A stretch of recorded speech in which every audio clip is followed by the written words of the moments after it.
Shalom Bapak Ibu Saudara yang dikasihi Tuhan, selamat pagi. Puji Tuhan Bapak Ibu Saudara. Kita akan bersama-sama membuka Alkitab kita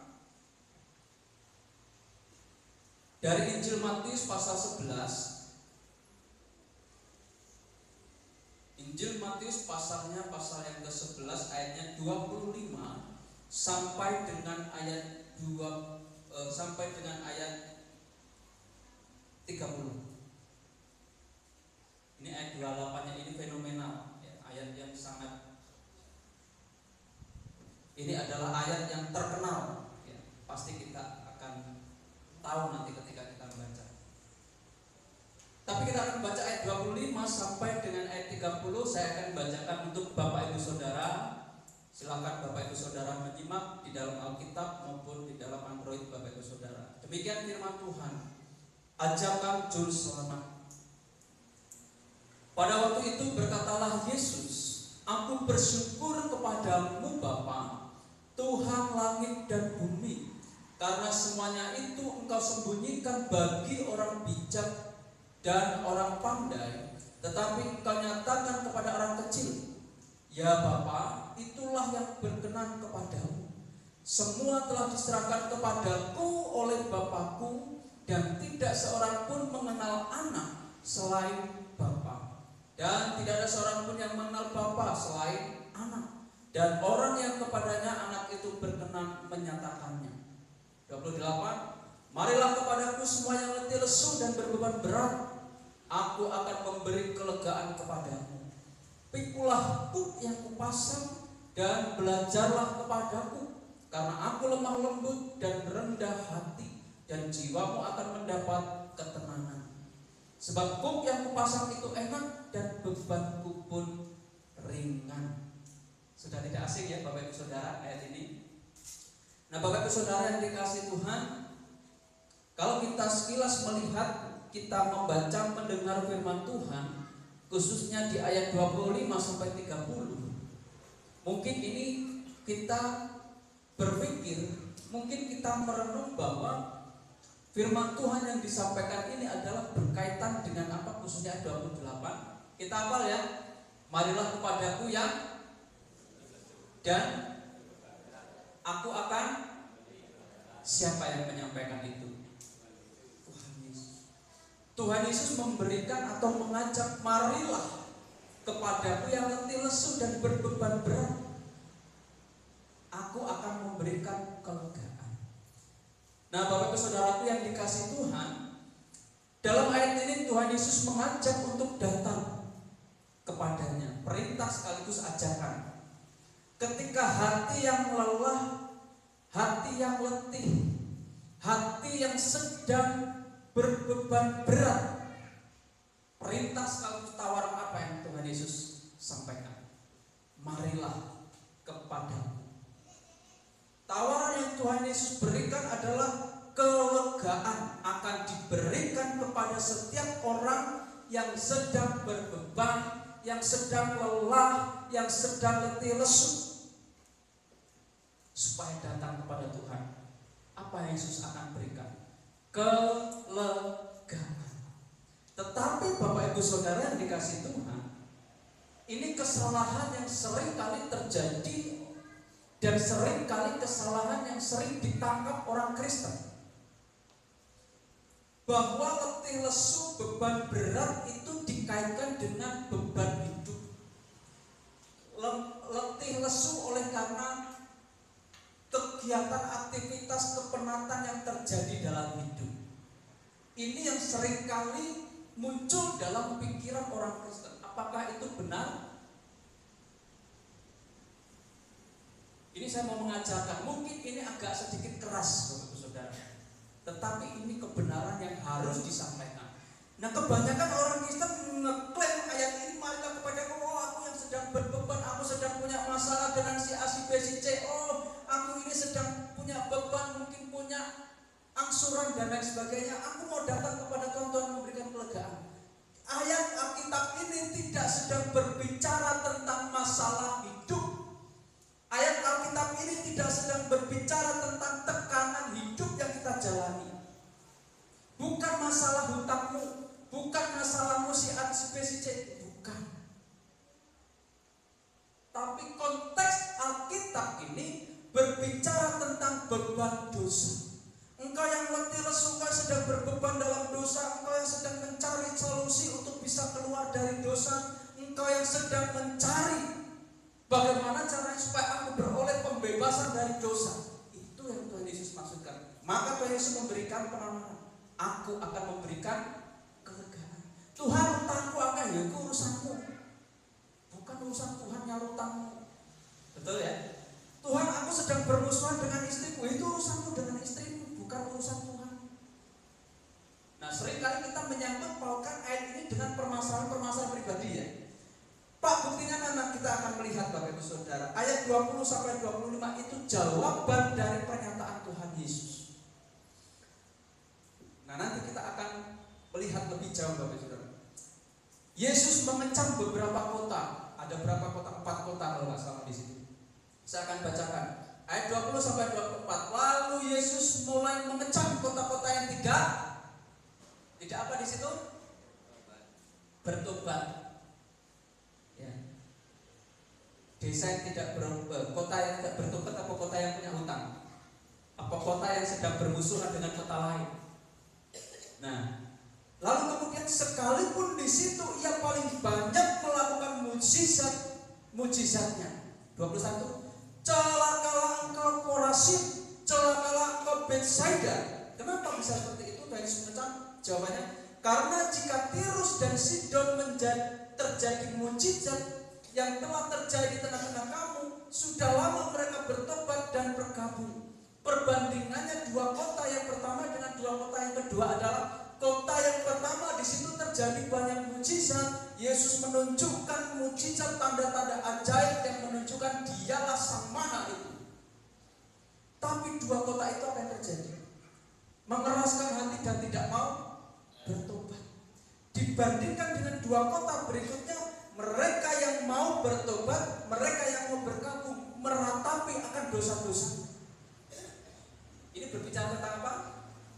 Pertobatan. Kemudian berikutnya, tetapi aku berkata kepadamu, pada hari penghakiman tanggungan Tirus dan Sidon akan lebih ringan daripada tanggunganmu. Dan engkau Kapernaum, di mana Yesus tinggal di situ, banyak sekali perbuatan-perbuatan ajaib di situ. Apakah engkau akan dinaikkan sampai ke langit? Jawab Yesus, tidak. Engkau akan diturunkan sampai ke dunia orang mati, karena jika di Sodom terjadi mujizat yang telah terjadi di tengah-tengah kamu, kota itu tentu masih berdiri sampai hari ini. Perbandingannya Sodom. Di zaman Yesus mengajarkan ini, Sodom sudah tidak ada. Karena apa? Karena dosa. Karena Sodom tidak melakukan pertobatan. Tawar-menawar itu ya, bukan tawar-menawar ya, tapi percakapan antara Abraham dengan Allah. Jika ada 50 orang saja Tuhan yang berkenan, apakah engkau akan meruntuhkan Sodom, menghancurkan Sodom? Tidak. Mundur sampai berapa? Terakhir 5 apa 10? Jika ada, ini nominal yang paling kecil, jika ada 5 orang saja Tuhan yang tidak bercacat atau mereka yang di hadapan Tuhan itu baik, berkenan, apakah engkau akan mengakhiri Sodom? Allah mengatakan tidak. Fakta yang terjadi hanya siapa? Lot, istri dan anaknya. Tidak ada 5 orang yang baik di mata Tuhan, makanya Sodom hancur. Perbandingannya Sodom ya di sini. Nah di ayat 24, tetapi aku berkata kepadamu, pada hari penghakiman tanggungan Sodom akan lebih ringan daripada tanggunganmu. Bahaya ya, berat ya. Jadi saudara, ayat 28 itu tidak sedang berbicara beban hidup yang kita jalani sehari-hari, bukan. Tetapi beban hidup di sini adalah beban yang memikul tanggungan dosa. Tuhan Yesus menyampaikan, marilah datang kepadaku engkau yang letih lesu karena dosamu, engkau yang berbeban berat karena dosamu, datanglah kepadaku. Yesus memberikan kelegaan. Nah, Bapak Ibu Saudara, di ayat-ayat berikutnya pikulah kuk ya, tahu ya, yang kupasang, sebab kuk yang kupasang ringan dan apa di situ dikatakan enak, bebannya pun ringan, tidak memberatkan. Ini perbandingannya adalah dengan adat istiadat tradisi orang Yahudi, di mana orang yang mau mengaku dosa saja harus berbelit-belit. Betapa susahnya orang untuk melepaskan diri dari dosa. Ketika kuk ini berbicara pengajaran, ketika orang mau mendengar pengajaran Yesus, mau melakukan pengajaran Yesus, itulah kuk. Maka yang Tuhan Yesus sampaikan di situ adalah sebab kuk yang kupasang itu enak dan ringan. Ketika mau melakukan itu ringan, tidak membebani, nggak perlu ada ritual-ritual yang sangat rumit. Cukup datang kepada Tuhan, mengaku dosa, bertobat, selesai. Gitu ya. Begitulah yang kita lakukan, yang kita imani. Sebab itulah caranya manusia ini bebas dari dosa. Yang ditawarkan Yesus ketika diterima, ya sudah. Ada pertobatan di situ, pengampunan terjadi, beban hilang. Sudah tidak ada lagi pikul beban dosa. Nah, Bapak Ibu Saudara yang dikasih Tuhan, pada pagi hari ini firman Tuhan saya berikan judul Tuhan Yesus memberikan kelegaan. Tak tahu Mbak? Next, langsung. Next. Nah, kita akan melihat Bapak Ibu Saudara, kita akan merenungkan ya, di sini ada 3 poin penting yang terkandung pada kata kelegaan. Kelegaan tadi adalah kelegaan dari apa Bapak Ibu Saudara? Dosa ya. Jadi hati-hati ketika mengeklaim satu ayat. Ini harus kita pahami dari keseluruhan perikop, konteks dan teks itu jangan dipisah-pisah. Kita akan salah nanti. Makanya kalau kita ingin tahu dari konteks ini berbicara tentang apa sih Tuhan Yesus memberikan kelegaan yang seperti apa? Baca ayat sebelum dan sesudahnya. Kita akan tahu di situ konteksnya berbicara tentang apa, sehingga kita bisa tahu apa yang akan Tuhan lakukan itu. Nah, kita akan lihat Bapak Ibu Saudara yang pertama dari kata kelegaan. Apa yang Bapak Ibu Saudara lihat? Next. Apa yang Bapak Ibu Saudara lihat? Di sini ada persen, ada Facebook, IG, terus apa lagi itu? Ada orang yang sedang bawa toa. DPD, diskon besar-besaran gitu ya. Kurang lebih gitu, tetapi itu juga disampaikan di media sosial. Kita sering ya melihatnya di media sosial Facebook itu banyak iklan-iklan memberikan penawaran dengan harga murah dan sebagainya. Ini adalah undangan memakai berbagai macam cara melalui media sosial, melalui apapun juga, melalui undangan seperti itu, supaya orang-orang tertarik dan supaya orang-orang mau datang dan membeli produknya. Begitupun juga Tuhan Yesus. Apa yang disampaikan di dalam Injil Matius pasal 11 ayat 25 sampai 30 ini adalah berbicara undangan. Artinya ketika undangan itu disampaikan, siapapun bisa datang kepada Yesus. Sehingga kelegaan itu ditawarkan bukan hanya kepada orang-orang Yahudi, bukan hanya kepada orang-orang Israel, tetapi semua orang, siapapun bisa datang kepadanya dan beroleh kelegaan itu, beroleh pembebasan, beroleh kemerdekaan. Next, Pak Radia. Tuhan Yesus tidak memandang status sosial, latar belakang atau kondisi hidup manusia. Dia mengundang setiap orang yang merasa lelah dan berbeban untuk datang kepadanya. Lalu bagaimana dengan orang yang tidak merasa lelah, yang tidak sedang membutuhkan Yesus? Adakah orang Kristen yang seperti itu? Merasa diri benar, merasa aku tidak butuh kelegaan, aku tidak butuh datang kepada Tuhan untuk meminta pengampunan. Ada? Saya rasa tidak ada ya. Semua orang Kristen pasti akan melakukan ini. Siapapun boleh datang.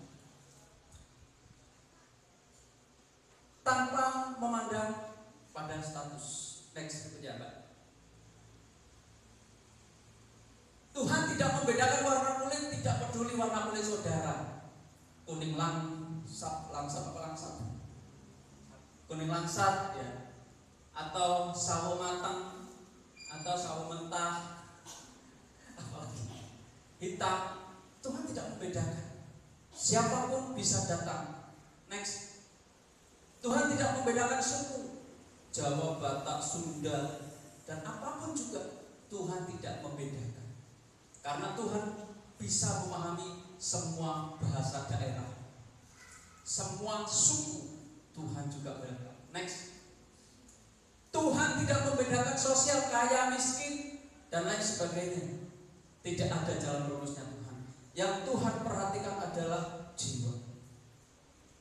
Bukan semuanya lijan. Terakhir kan, Tuhan tidak membedakan usia, tua, muda, anak-anak, dewasa. Jika dia datang kepada Tuhan, meminta kepada Tuhan supaya dibebaskan, supaya beroleh pembebasan, supaya memperoleh kelegaan rohnya, siapapun Tuhan akan memberikan itu. Tuhan tidak pilih-pilih, dan itu yang Tuhan sampaikan. Siapapun boleh datang. Undangan itu diberikan kepada siapapun. Next. Siapapun dapat menangkap dan menyambut ajakan itu dengan sukacita. Next langsung. Ini adalah panggilannya kepada setiap jiwa yang merindukan kelegaan. Saudara, meskipun kita ini orang yang sudah percaya, meskipun kita ini orang yang sudah melakukan pertobatan, saya mau bertanya, perlu nggak kita melakukan pertobatan lagi? Pak, saya itu sudah bertobat, saya sudah tidak lagi melakukan kehidupan lama, sudah tak kubur, sudah tak tenggelamkan, bahkan saat ini saya sudah berjalan dengan Tuhan. Perlu nggak kita bertobat? Saya sudah mengikut Tuhan, saya hamba Tuhan. Perlu nggak bertobat? Udah. Saya mau sampaikan. Manusia memang sudah melakukan pertobatan, tapi jangan lupa kecenderungan manusia, yaitu apa? Untuk berbuat dosa itu masih ada. Saudara memang sudah dibebaskan dari dosa, tapi kecenderungan itu masih melekat. Disadari atau tidak disadari, sepakat atau tidak sepakat, seperti itulah faktanya yang ada pada diri kita. Tuhan tidak memandang siapapun itu, bahkan pendeta sekalipun, bahkan mereka pengajar, pendeta-pendeta yang punya gelar profesor, doktor, dan lain sebagainya, perlu bertobat. Bahkan bila perlu setiap hari kita memiliki kesadaran, oh kesalahanku selama hari ini perlu dievaluasi. Apa dosa yang kulakukan hari ini? Tuhan ampuni aku. Ajari untuk apa? Untuk lebih baik dari ini. Itu pertobatan dosa. Dan itu perlu dilakukan setiap hari. Tapi yang namanya bertobat ya tidak mengulangi kesalahan yang sama, tetapi kesalahan ini kita sadari, kita berusaha menjadi lebih baik dari kemarin. Dan ini adalah panggilan bagi setiap jiwa yang merindukan dari kelepasan itu. Next. Ini yang kedua, saudara. Apa yang Bapak Ibu Saudara lihat di sini? Orang minum air deh. Cowok tadi ya. Cowok itu biasanya kalau minum air lebih banyak atau lebih sedikit ya? Lebih banyak ya. Nah, di dalam diri manusia itu 75% kalau tidak salah itu air ya. Air. 75%. Orang ini kayaknya ngombene enak banget. Benar ya? Kayaknya dahaga banget. Sampai batas ini minumnya dipol-polnya. Artinya apa sih? Artinya karena ini bagian yang kedua dari ya, kelegaan. Orang itu harus ngorong ketemu minum air putih, minum apa? Blub warna kelompokan baru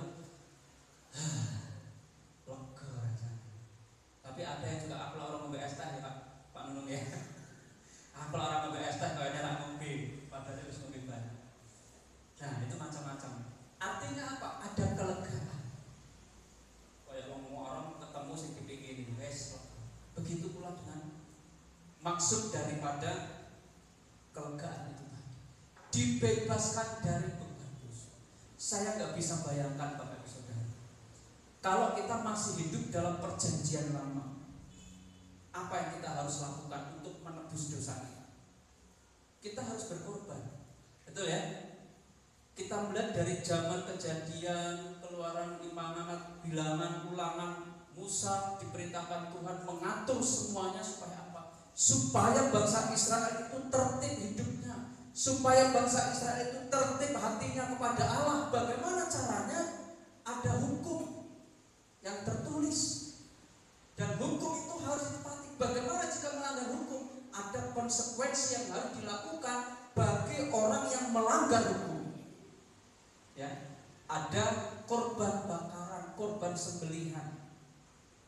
Saudara kalau hidup di zaman perjanjian lama, saudara saat ini belum merasa bahwa aku ini sudah bebas dari dosa. Saudara akan tetap terintimidasi akan dosa. Karena apa? Piyelah kok arep nebus dosa. Piye caranya supaya aku ini layak di hadapan Allah? Piye caranya supaya aku ini berkenan di hadapan Allah dan Allah berkenan ketika aku datang kepadanya? Konsep perjanjian lama, saudara, Allah itu sangat jauh, tidak terjangkau. Bahasa teologisnya adalah transenden. Allah yang tidak bisa dijangkau oleh manusia. Hanya orang tertentu yang bisa menjangkau, yaitu siapa? Para nabi. Para nabi yang hidupnya bergaul akrab dengan Allah, Allah berkenan datang dan menyampaikan firman-Nya untuk disampaikan kepada umatnya. Bagaimana dengan umat yang lain? Mereka yang dipimpin Musa, mereka nggak pernah menikmati berhadapan dengan Allah. Mereka nggak pernah merasakan hadirat Allah. Siapa yang bisa merasakan? Hanya orang yang dipilih Allah untuk menyampaikan firman-Nya kepada umatnya yang bisa mengalami. Coba bayangkan, sekarang saudara sudah bisa merasakan berhadapan dengan Allah dalam doa Tuhan. Ketika kita berdoa, kita merasa bahwa Allah itu ada bersama-sama dengan kita. Allah mendengarkan setiap ucapan-ucapan kita. Kenapa bisa seperti itu? Salah satunya karena ini. Kalau kita belum lepas dari ini, Bapak Ibu Saudara, kita akan sama seperti bangsa Israel. Merasa Allah itu sangat jauh. Allah itu butuh pengorbanan dulu baru Dia akan mendengar. Nah, bagi kita yang tidak mampu, kita tidak akan pernah bisa mendengar Allah.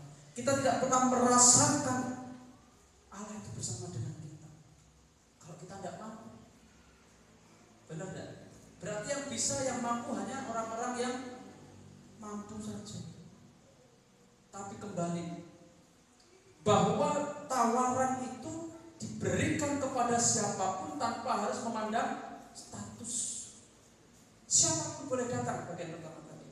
Makanya orang yang tidak mampu pun bisa datang kepada Allah di dalam permohonan untuk apa? Dilepaskan. Enggak perlu ada berkorban sapi, lembu, atau mungkin kambing domba. Korbankan hatimu untuk melepas semua belenggu dosa. Jangan kau lakukan lagi. Datang kepada Tuhan, perbaiki hidup, selesai. Butuh dana enggak? Kalau kita datang di rumah, tutup pintu, jeder, aku mau doa kepada Tuhan, nangis, Tuhan aku berdosa. Bayar enggak? Itulah yang disampaikan di ayat yang ke-30. Pikulah kuk yang kupasang itu ringan. Ajarannya itu sebenarnya ringan, kita itu hanya mau nggak melakukan. Next, kanan. Tuhan Yesus menjanjikan kelegaan bukan dengan menghapuskan semua kesulitan. Perhatikan Bapak Saudara. Tuhan Yesus menjanjikan kelegaan bukan dengan menghapuskan semua kesulitan. Tuhan, aku kok kesulitan ya? Bukan. Hapus Tuhan kesulitanku supaya aku datang kepada Tuhan. Tidak. Tuhan tidak menghapus kesulitan, itu bagian proses yang harus terjadi pada diri kita. Lalu apa yang disampaikan Tuhan? tetapi dengan memberikan pertukaran beban. Bebannya bertukar. Dosa yang kita pikul, dosa yang kita tanggung ditukar.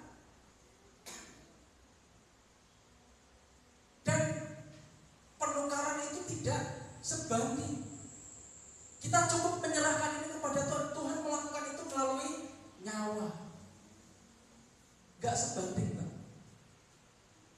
Dia tidak menghapuskan semua kesulitan, tetapi dia berjanji akan senantiasa beserta dia mendampingi supaya apa? Bisa menghadapi kesulitan ini. Itu janjinya. Ada lagunya ya. Tuhan tak pernah janji langit selalu biru, tetapi dia selalu. Tuhan tak pernah janji. Terus lagi apa? Jalan selalu, tetapi dia berjanji memberikan. Jelas ya? Wis gak perlu tak perpanjang ini ya. Ini penyertaan Tuhan. Kesulitan pasti akan terjadi dan kita mungkin akan menghadapi itu. Itu yang bukan yang dijanjikan Tuhan. Tetapi janji Tuhan itu adalah janji penyertaan. Dia senantiasa bersama-sama dengan kita, sehingga kita memiliki kemampuan untuk menghadapi kesulitan bersama-sama dengan Tuhan. Mungkin kita harus menemui konsekuensi akibat dosa, betul. Itu harus kita lakukan. Tapi kita tidak sendiri. Dan janji yang Tuhan lakukan apa? Pertukaran beban. Beban yang ada pada kita diambil. Itu yang ditanggung oleh Tuhan. Kurang benak biaya kita ya. Ini sampai Tuhan lakukan untuk kita. Padahal kan seharusnya kita yang melakukan ya. Kalau kita yang butuh keselamatan Pak, seharusnya kita yang berupaya, berusaha, bekerja sekeras mungkin untuk bisa lepas dari itu. Tapi Tuhan yang penuh kasih itu datang menawarkan itu.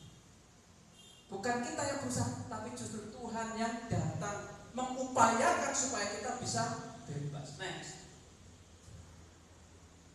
Ini yang terjadi, memberikan jaminan akan keselamatan. Next. Memberikan kemudahan untuk pemulihan. Pemulihan itu adalah bagian dari proses. Dan kita tidak sendiri untuk pemulihan. Ada Tuhan. Dan Tuhan bisa pakai siapapun. Tuhan bisa pakai apapun. Saya menjadi pulih seperti ini bukan karena saya hebat, enggak. Tuhan pakai orang-orang yang ada di sekitar saya untuk pulih, untuk bangkit, untuk menjadi pribadi yang berbeda dari yang dulu. Saya dan saudara juga mengalami hal yang sama. Next. Ketika datang kepadanya dengan iman dan ketaatan, Dia menggantikan kecemasan dan beban kita dengan damai sejahtera yang hanya bisa ditemukan dalam hubungan yang erat dengan Tuhan. Bagaimana hubungan kita dengan Tuhan? Itu yang akan membawa kita pada ini, saudara. Damai sejahtera. Kenapa bisa damai sejahtera? Beban kita diambil. Yang terakhir, saudara. Mungkin gak semua orang tahu ya ini. Orang-orang tertentu yang tahu. Omar Bakri. Ini adalah sebuah lagu, saudara. Lagunya Iwan Fals, ada yang tahu ya? Ya, liriknya itu salah satunya adalah Omar Bakri itu cerita di lagu itu seorang guru. Dia adalah seorang guru yang mengabdi berpuluh-puluh tahun tapi rasugeh-sugeh. Kalau ke sekolah ngajar naik sepeda kumbang, ya. Tapi hasil karya yang ia nikmati adalah banyak para murid itu akhirnya ada yang jadi menteri. Ini ceritanya di lagu itu ya, cerita di lagu itu. Omar Bakri, dia adalah tokoh seorang guru yang menjadi teladan. Dia banyak menciptakan menteri, bahasa di lagunya itu. Menteri-menteri itu bisa menjadi menteri karena berkat beliau. Tapi yang terjadi apa? Kehidupannya ya tidak baik-baik amat. Bahkan sekolah saja ketika berangkat naiknya sepeda kumbang, sepeda modal. Artinya apa sih? Nah, kita akan lihat Bapak Saudara. Saya tidak sedang menceritakan ini, memperbakan ini hanya sebagai ilustrasi. Dia sebagai seorang pengajar, dia seorang pendidik, tetapi dia juga seorang yang menjadi teladan. Berkat teladannya ini banyak orang yang menjadi sukses. Ajaran kuk yang enak dan beban yang ringan. Seharusnya seorang pengajar itu bukan membebani murid, ya, tetapi harusnya meringankan murid. Tetapi banyak Bapak Ibu Saudara nggak tahu apakah karena saking pintarnya gurune, dosennya, ataukah mungkin daya tangkapnya yang kurang dari mahasiswa. Terkadang Bapak Ibu Saudara, ini yang saya alami. Apa yang disampaikan itu susah untuk dicerna. Saya cerna karena mungkin ilmunya terlalu tinggi, ya. Bahasa yang dipakai adalah bahasa yang modern, internasional, Inggris, bahasa Ibrani, bahasa Yunani. Nah kita yang belum tahu ya orang ngomong bilang, apa ya artinya ya? Artinya apa sih? Nah seharusnya seorang guru itu adalah dia akan mengajarkan sesuatu hal yang susah menjadi mudah. Begitu ya Bu Puji ya. Seorang guru, pasti Bu Yuli juga ada ya di sini guru. Ada lagi guru lain? Ya. Guru sekolah minggu juga gitu ya. Mengajarkan yang sulit itu menjadi lebih mudah dicerna. Harusnya gitu. Ya. Tapi terkadang justru malah kebalikan. Saking pinternya kita malah nggak mudah apa yang disampaikan. Karena bahasanya terlalu tinggi. Saya itu punya teman satu angkatan S1 juga. Sekarang lagi proses sudah S2, baru S2. Itu gitu. Kalau ngomong bahasanya itu bahasa intelek, bahasanya tinggi. Kadang saya mikir, begini mempersulit diri sendiri. Bahasa yang sederhana, kalau macam-macam dia pakai bahasa yang intelek, terus gak usah ngomong sederhana. Armadan menulis, you can do it bisa. Rasa ribet, wes madang urung menulis gampang bisa dicerna kabeh nanti. Nah Bapak Saudara, ajaran seharusnya ajaran yang diajarkan itu mudah untuk dicerna, mudah untuk dipahami, dan juga mudah untuk dilakukan. Ini mengacu kepada siapa Saudara? Lihat Bapak Ibu Saudara bisa membaca konteksnya di situ adalah apalagi di dalam ayat 25 ya di situ, engkau sembunyikan bagi orang bijak dan orang pandai, tetapi engkau nyatakan kepada orang kecil. Siapakah orang bijak dan orang pandai yang dimaksud? Dan siapakah orang kecil yang dimaksud? Ini Tuhan Yesus sedang berdialog dengan banyak orang. Ada ahli Taurat di sini, ada pendidik, pengajar agama Yahudi. Tetapi apa yang diajarkan itu tidak bisa dilakukan oleh umat Yahudi. Memberatkan. Maka Tuhan Yesus di sini mengatakan, pikulah kuk yang kupasang. Sebab kuk yang kupasang itu enak, ringan, bebannya pun ringan. Nggak usah muluk-muluk dengan tradisi, dengan bla bla bla bla, banyak sekali ritual-ritual keagamaan yang harus dilakukan. Hanya mau datang kepada Tuhan. Tuhan Yesus hadir memangkas itu semua. Orang Yahudi Bapak Ibu Saudara, kalau dia mau beribadah harus posisi bersih secara fisik. Ada debu dikit saudara jatuh kesandung gitu, kepleset, dengkulnya ada lumut, saudara nggak layak ibadah, najis saudara. Itu orang Yahudi, bayangkan sampai diatur sedemikian rupa. Lo mau makan itu lo harus bersih semua, peralatan juga harus bersih semua. Ada baiknya sih, tetapi ini akan memberatkan bagi orang lain. Udah saya burung arma berpeladang terus gak sama air ya coba. Apa yang mau dimakan jadi najis tadi pegang. Nah ini memberatkan. Makanya ajaran yang diajarkan Tuhan Yesus ringan kalau mau melakukan. Bagi orang Yahudi hari Sabat harus ibadah. Setelah ibadah tidak ada aktivitas. Apa yang Tuhan Yesus lakukan? Menyembuhkan orang sakit di hari Sabat setelah beribadah. Hari Sabat murid-murid Yesus memetik gandum setelah ibadah. Makanya ahli Taurat, orang Farisi protes. Guru, mengapa murid-murid itu memetik gandum di hari Sabat? Bagi tradisi adat istiadat Yahudi itu kan nggak boleh. Ini adalah hari yang dikhususkan. Kenapa Tuhan Yesus melakukan itu? Lakukan tugas tanggung jawabmu sebagai manusia untuk bentuk ibadah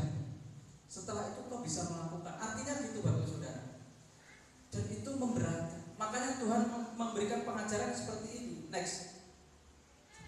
Tuhan Yesus menggambarkan dirinya sebagai guru yang lemah lembut. Perhatikan Bapak Ibu Saudara. Di ayat 29, pikulah kuk yang kupasang dan belajarlah kepadaku karena aku lemah lembut dan rendah hati. Kurang apa? Lemah lembut itu apa sih? Ada kesabaran di dalamnya, unsurnya. Wong nek lemah lembut saudara, bukan lemah gemulai ya, tapi lemah lembut, hatinya lembut. Dia nggak akan mudah marah. Sabarnya pol-polan. Mungkin kayak Pak Joko ya, gitu. Yang sabar nih. Ya Pak Joko ya. Sabar. Penyabar sekali. Dinyak ya wes diterima, itu bukan hakku untuk melawan. Direndahkan. Ya wes nanti Tuhan akan ada waktunya meninggikan. Betul ya? Kita direndahkan kayak gitu. Ngajak terus begini. Tuhan Yesus mengatakan di ayat 29, belajarlah padaku karena aku lemah lembut dan rendah. Suruh belajar. Artinya apa? Yesus sebagai guru, dia sebagai pribadi yang mengajarkan suara ajaran, dia bisa menjadi teladan. Ya. Ini dia lemah lembut, sabar ketika mengajarkan. Gak ada emosi, gak ada marah-marah dan lain sebagainya. Gak mudah tersinggung. Ini yang Yesus ajarkan. Kuk ini adalah ajaran yang semestinya dilakukan. Itu enak. Ya kayak tadi ya. Kalau mengajarkan itu seharusnya kita ajarkan itu bisa dipahami, bukan membingungkan. Next berikutnya Mbak Nadia.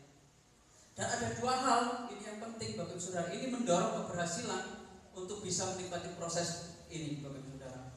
Ajaran yang enak dan beban yang ringan. Yang pertama, perlu adanya kesetiaan.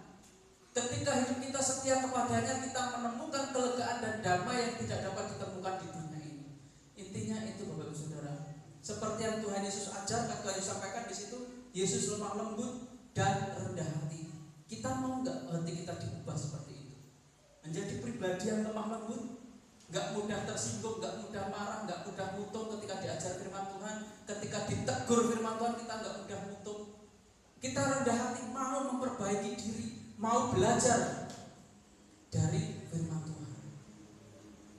Ini adalah hal yang harus kita lakukan, setia terhadap hal itu. Sehingga ketika kita setia dalam hal itu Bapak Ibu Saudara, dan kita bisa berproses, maka kita akan menemukan apa? Kelegaan, damai. Ketika saudara dibenci, saudara hanya sampaikan, Tuhan, aku mengampuni dia, berkati dia Tuhan. Selesai. Ketika saudara difitnah, Tuhan, aku mengampuni, berkati dia. Ringan tak? Kita akhirnya berbeban kan? Dan hilang. Karena aku sudah memberikan pengampunan, jadi aku tidak punya beban apapun dosa. Urusan dia mau menerima atau tidak, urusan dia dengan. Nah, sehingga kita merasa damai. Ada masalah? Aku dengan dia nggak ada masalah. Tapi kalau dia dengan, ya tidak tahu, itu urusannya dia. Kan enteng kan kita nggak berbeban memikirkan dia. Enak ngomong Pak, saya pernah mengalami saudara. Saya dan istri itu difitnah, ya Pak ya, pisah ranjang. Siapa orang yang nggak jauh, sama-sama pendeta, sama-sama pendeta. Saya tahu orangnya, ada seorang yang melaporkan, Pak, bagaimana hubunganmu dengan si A? Kok saya dengar gini-gini? Saya beri penjelasan, itu urusannya dia. Tugasku adalah berdoa, memberikan pengampunan kepada dia, dan saya meminta kepada Tuhan, berkati dia. Saya nggak punya beban pikiran yang aneh-aneh. Saya nggak mikir rencana merasa urusanmu dengan Tuhan. Urusanku dengan Tuhan kok selesai. Saya sudah mengampuni. Dan saya pun juga beroleh pembebasan. Gak kepikiran apapun juga. Damai sejahtera menurutku Bapak Ibu Saudara. Bagaimana dengan urusan DPR? Cari cara lain untuk menjatuhkan ya, silakan. Jangan takut dijatuhkan saudara. Ketika ada orang yang menjatuhkan, mau menjatuhkan saudara, ada orang yang mau merendahkan saudara, berarti level saudara itu di atas orang itu. Dia iri menjadi seperti saudara, tapi tidak mampu. Caranya apa? aku harus menjatuhkan supaya di atas. Tapi orang yang berpikir bijak berarti orang yang mau menjatuhkan, orang yang mau merendahkan lebih rendah daripada dia tidak mampu seperti aku. Positifnya gitu, kita jadi nggak berpikiran begitu. Sehingga damai sejahtera ini ada. Kesetiaan ini yang perlu Bapak Saudara harus kita lakukan. Next, yang kedua selain kesetiaan adalah ketaatan. Ketaatan kepadanya membawa kelegaan dan hidup dalam ajarannya membawa kehidupan yang bermakna penuh sukacita. Saudara kalau menerapkan ini, saya ingin percaya damai sejahtera, sukacita ada pada diri kita, saudara dan saya. Sebab ajarannya enak kok. Apa sih susahnya mengampuni? Apa sih susahnya kita datang, misalkan ketika ada suatu hal, ya kita selesaikan. Apa sih susahnya? Bebannya enak, ajarannya enak. Betul ya? Enak ya ajaran Tuhan Yesus, kasihi ini. Pak, maaf abad tak melakukan ini proses. Ketika kita berhasil, ketika kita setia untuk melakukan itu, dan damai sejahtera. Kesimpulan, renungkan janji Tuhan dalam firman-Nya. Saat kita merasa lelah, saat kita merasa terbebani oleh dosa, ingatlah bahwa Tuhan Yesus hadir memberikan kelegaan. Yesus hadir menawarkan pembebasan. Yesus hadir menawarkan kemerdekaan. Saudara dibebaskan dari dosa. Datanglah kepadanya dengan kerendahan hati dan percayalah bahwa Dialah sumber kekuatan dan kelegaan yang tidak terbatas. Anda hanya akan menemukan kelegaan sejati itu di dalam pribadi Tuhan Yesus Kristus. Ada amin saudara? Saudara mau merasakan kelegaan? Datang kepada Tuhan. Saudara mengevaluasi diri, ada dosa, datang kepada-Nya.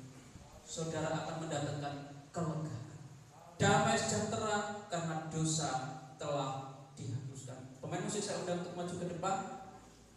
Saya mengajak Bapak Ibu Saudara untuk meresponi firman Tuhan ini dengan satu pujian yang mungkin baru bagi Bapak Ibu Saudara, mungkin juga sudah bisa. Ini bagi saya baru, karena saya baru belajar kemarin juga. Nyanyian pujian nomor 281. Marilah kepada, kita akan pujikan. Saya mengundang Bapak Ibu Saudara untuk berdiri. Kita akan nyanyikan 3 bait bersama-sama. Marilah kepadamu.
kepada kami ketika pertobatan itu terjadi.